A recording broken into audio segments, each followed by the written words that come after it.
With one of the best seasons of Rick and Morty coming to an end, with an incredible, heartbreaking finale, it made me think back to the other season finales of the show, to see how they all compared. Sure, Rick getting thrown into prison was a great shift for his character, and left fans with the longest wait for a follow-up we've ever gotten. Or there was Evil Morty's diabolical plan to escape the central finite curve, which finally gave us major lore reveals we had been craving ever since the show first came out. But there's one episode that might not only go down as the best season finale the show will ever have, but possibly the best episode of the show as a whole. An episode that didn't have insanely complex visuals or lore, and can be watched almost devoid of any context. An episode that resonates deeply with the universal themes and struggles that everyone will experience at some point in their lives. An episode that, despite following similar dream sequence episodes we've seen countless times before, delivered a twist that was masterfully done. This is Rick and Morty's Magnum Opus, Fear No Mort. The episode begins with Rick and Morty going through some horror attraction, but because of the amount of shit they've been through— Look at this, Morty! Look at my fucking hand! Look at this shit! This obviously doesn't affect them at all. That's when this suave but creepy guy in a suit shows up and says that he can take them somewhere that will 100% give them a scare. That being Denny's. That's pathetic! That was absolutely shocking! Inside, however, there's something called the Hole, the Fear Hole. I always loved the flickering lights and uncomfortable, unsettling imagery making this bathroom feel so eerie. The way this hole works, according to the VHS tape, is very simple. You jump in, the hole manifests your greatest fear, you conquer it, and jump out. Sounds easy enough, right? I mean, we've seen extremely similar plots in various other media. He also explains that the hole essentially feasts on your fear, making it a win-win situation, if you manage to get out. I really like how the man looks so ghastly in the last few frames before the VHS cuts out, showcasing that this hole is far more terrifying than our main characters would ever think. Now, despite the duo walking away from it at first, Morty runs back and jumps in. Of course, we see a bunch of wild and disgustingly terrifying creatures terrorizing Morty, but Rick jumps in after and saves him. And that would be it, right? It's at this point you realize that everything in that hole means something. Hence why when Rick's gun dissipates, he claims that the hole thinks he's scared of not having a gun. That doesn't really matter though, as he takes a photo of the two of them, plastering it on the wall and heading back home. Fear 100% Oh, what the hell is this? What I appreciate here is, given just how ridiculous the side of this is, Rick and Morty instantly realize that they're Still in the hole! This already alleviates the lingering question the audience would always have while watching this episode. Are they still in the hole? It's the Matrix all over again. How can you tell what's real and what isn't? At this point, Rick and Morty simply assume that everything happening right now is a manifestation of the hole. I mean, how on earth could Diane be here? Presumably from the same day she died, when 5 episodes earlier, it was revealed she was erased across infinity. Because of this, the two speculate about what that actually represents, with Rick stating, Your greatest fear is me getting Diane back and being happy again. What? Why? Because then I won't need you. What kind of backhanded-ass theory is that? This is actually hilarious when you know the ending to this episode. With that, they take Diane out for ice cream, which is funny when you remember that the same day she died, Rick was ready to take out her and Beth for ice cream. I'll get to why everything that happens with Rick and Diane here might mean more than it may seem. Oh, by the way, if you're enjoying the video so far, leave a like and subscribe while you're down there. A majority of you who watch my videos are not subscribed. I'm aiming to release a big Rick Sanchez character analysis soon, and would greatly appreciate the support. It just gives me a major boost in motivation to make my content the best it can be. Because Rick is a massive nihilistic dick now, Diane wants nothing to do with him, which begins the rekindling of their relationship. They grow much closer to each other, all the while Morty's just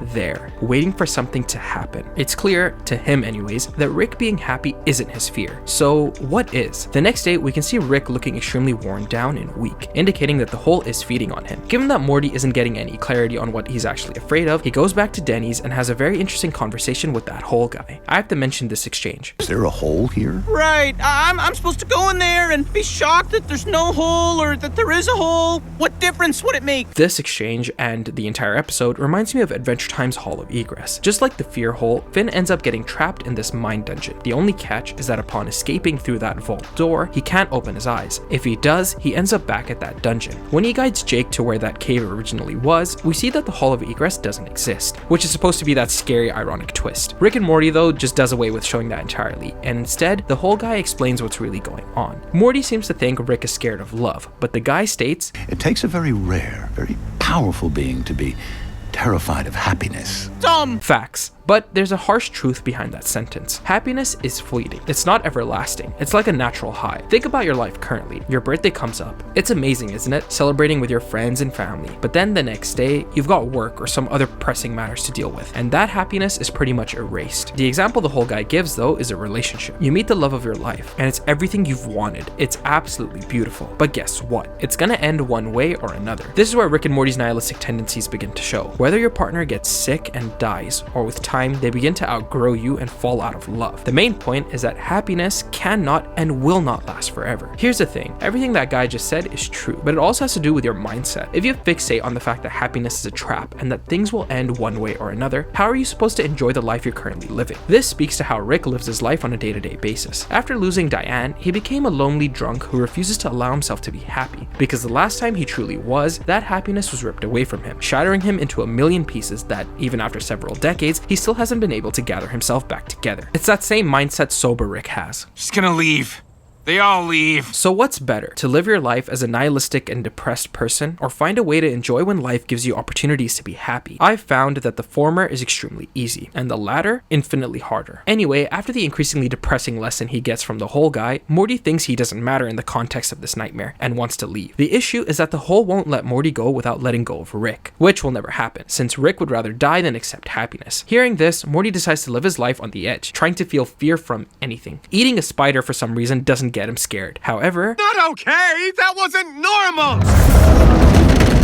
My greatest fear is not being accepted. that line hits a lot harder when you think about the season 9 finale. You could read this at foreshadowing to Field of Dreams. The whole seems to be breaking at the realization of Morty feeling unaccepted. This reminds me of another Adventure Time episode, King Worm. In that episode, Finn gets trapped in a dream by this worm, and in order to escape, he needs to find and destroy it. Toward the end of that episode, he realizes that in order to collapse the dreamscape, he needs to let out all of his subconscious fears, which slowly does make everything crumble. So Morty does just that. He purposely gets himself bullied and embarrasses himself in front of everyone.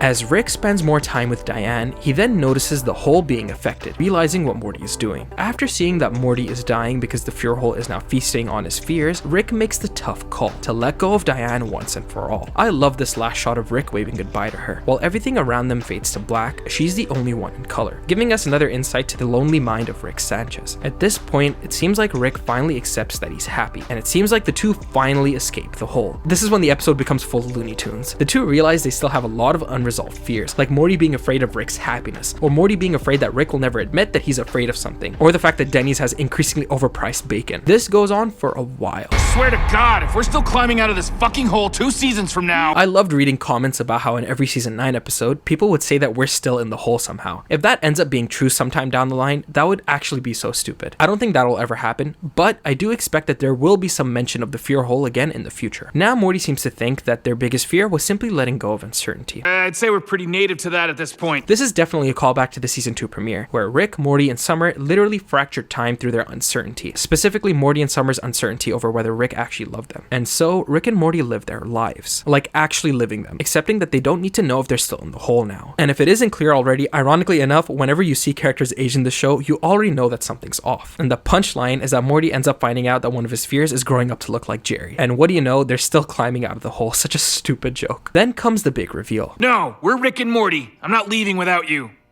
What did you say? I said I'm not leaving you in here. Come on, you're irreplaceable. Irreplaceable. Irreplaceable.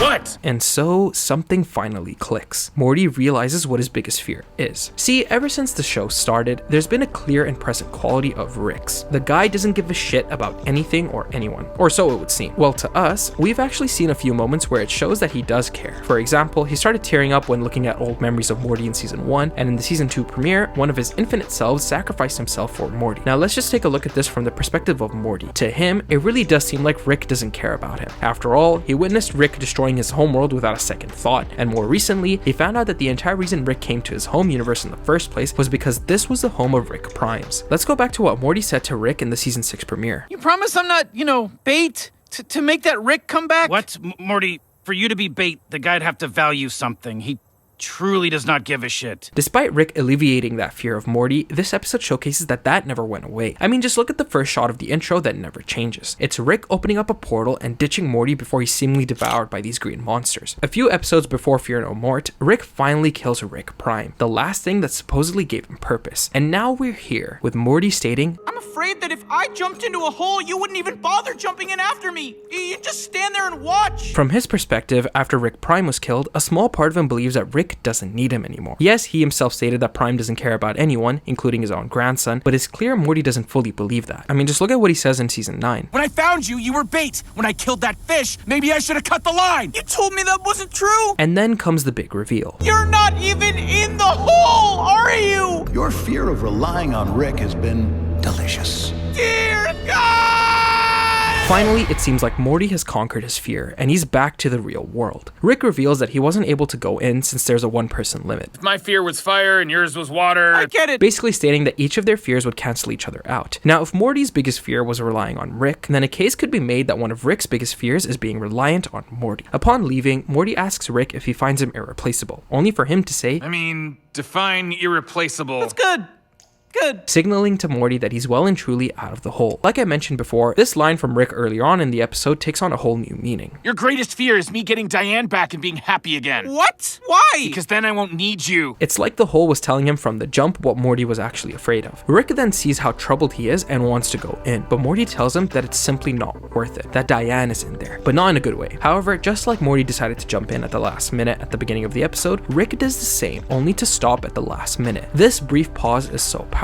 The kind of willpower Rick needed in that moment not to jump in and potentially live another life with his dead wife is very commendable. And for once, he actually takes Morty for his word and doesn't jump in. The cherry on top is the last scene. It's revealed that Rick keeps a photo of Morty in his wallet, which he pins to the board of people who've conquered the fear hole, signifying to us that Rick does well and truly find his grandson, and this version of him, irreplaceable. While several season finales in the show showcase a bleak and devastating ending that makes the audience think, this is the first time the show gave us a finale that actually made you feel good. And that's not a feeling you get most of the time in the show. This episode gets even better when you think about season 9's ending. There, Morty decided to live another life in a universe where he had a loving family, but ended up inadvertently killing everyone and returning back to a life he seemingly despised. The endings of these two episodes mirror one another. In Fear No Mort, we as the audience learn that Rick does find Morty irreplaceable. In Field of Dreams, Morty finally gets to learn that fact. You're my dad! I'm your son! You're my son! Even though the majority of this episode is in the fear hole, I don't think this discounts what we see of any of the family members. I mean, in the season 5 finale, Morty ended up going through all of Rick's memories, so if the entire hole is built on what Morty knows, that means that this version of Diane is just as real Diane was. And the episode does a good job of showcasing what she was like and why Rick fell in love with her. It's also worth noting just how difficult it is to make a dream/matrix sequence episode land in this day and age. Whenever a trope like that gets introduced, immediately the audience would constantly be guessing, You're still in the hole! which made for a perfect distraction to the real twist, that Rick never went in. Even though I wasn't exactly mind blown because I kept second guessing everything, it was still an incredibly satisfying and well executed twist. Even though season 9 as a whole was Rick and Morty's best season in recent years, the only episode that has come close to Fear No More in my opinion was Rick Day 7 Nights. But like I mentioned before, there's one thing that edges this episode out. It's the fact that despite it having those nihilistic themes that the show always has, it's the first time a season finale ended with the audience feeling extremely good. I honestly don't see any other episode ever coming close to the beauty and perfection of this one. This is well and truly Rick and Morty's magnum opus. What did you guys think of this episode? Let me know down below. While you're there, leave a like and subscribe if you're new around here. As I stated before, Rick Sanchez's character analysis is coming either end of this month or beginning of next month. Do you want me to break down more old episodes of this show just like I did this one? Leave a comment. If you want to support me further, please follow all my socials, join my Patreon, and consider grabbing my book, The Shattered Absolution, heavily inspired by the media and shows I cover, and I want to thank you once again for watching.